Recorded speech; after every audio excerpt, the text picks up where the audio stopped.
अस्सलातु वस्सलामु अलैका या सय्यदी या रसूलल्लाह व अला आलिका व अस्हाबिका या सय्यदी या हबीबल्लाह। अस्सलामु अलैकुम व रहमतुल्लाहि व बरकातुहू। मैं उम्मीद करती हूँ आप सब खैर व आफियत से होंगे। अल्लाह पाक आप सबको अपने हिफ्ज़ व अमान में रखे, आमीन सुम आमीन। आज मैं आपसे एक बहन का वाक़या शेयर करना चाहूँगी। बताती हैं कि आज से 2 साल पहले मेरी एक कज़न के घर जाना हुआ, तो वहाँ मेरी मुलाकात एक लड़की से हुई। वो कपड़े सीती थी, उसका नाम नौरीन था। निहायत ही सादा शरीफ लड़की थी। वहाँ दुरूद शरीफ की रहमत और बरकत की बातें चल रही थी। वो अचानक बोली, आपी मैं यतीम हूँ और मामू के घर में रहती हूँ, मुझे भी वजीफ़ा बता दें, अल्लाह का मुझ पर भी फजल व करम हो जाए। उसकी आंखों में आंसू थे।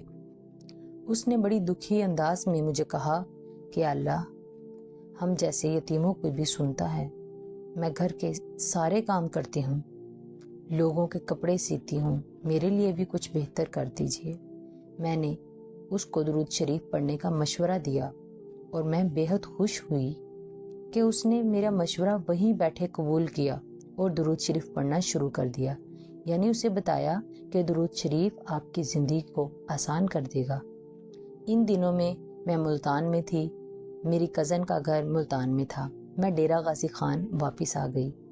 अक्सर मेरी कज़न से जब भी मेरी बात हुई तो इस लड़की का तज़किरा ज़रूर करती और मुझे बताती कि वो हर वक्त दुरूद शरीफ पढ़ती रहती है और अल्लाह पाक ने उस पर बहुत करम कर दिया है और हर बार आपका पूछती है। उसने अपनी छोटी सी बुटीक बना ली है, अल्लाह पाक ने बेहद फजल कर दिया है। कल रात बहुत अरसे बाद मेरी कज़न से बात हुई तो वो मुझे बताती हैं कि आज उस लड़की की बारात है और बहुत ही अच्छे घराने में उसका रिश्ता हो गया है और उसकी शादी है। दुरूद शरीफ ने उस लड़की को महरूम नहीं रखा, नवाज दिया है माशाल्लाह। मैं तो आप जैसी खुद मोहताज हूँ, अल्लाह की भीख पर पलने वाली।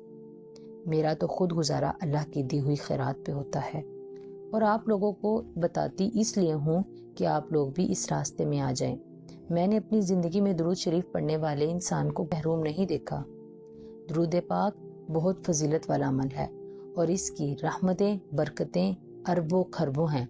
आप भी इस सफ़र में ज़रूर शामिल हो जाएं। इस रास्ते में चलना शुरू कर दो, फिर खुद ही आप देखेंगे कि आपके लिए कैसे कैसे दरवाजे खुल जाते हैं। शादी में रुकावट, घर में तंगदस्ती, शोहर नाराज रहता है, औलाद नहीं, औलाद नाफरमान है, कुछ भी है, कुछ भी है। आज मैं आप सबको दुरूद की दावत देती हूँ, मुझे ज्वाइन करें। आज से अभी से ये तहैया कर लें कि 500 रोज़ाना पढ़ूंगी इंशाअल्लाह ताला। वो दिन दूर नहीं कि आप किसी चीज़ से महरूम हों। अल्लाह हम सब पर फजल व करम कर दे।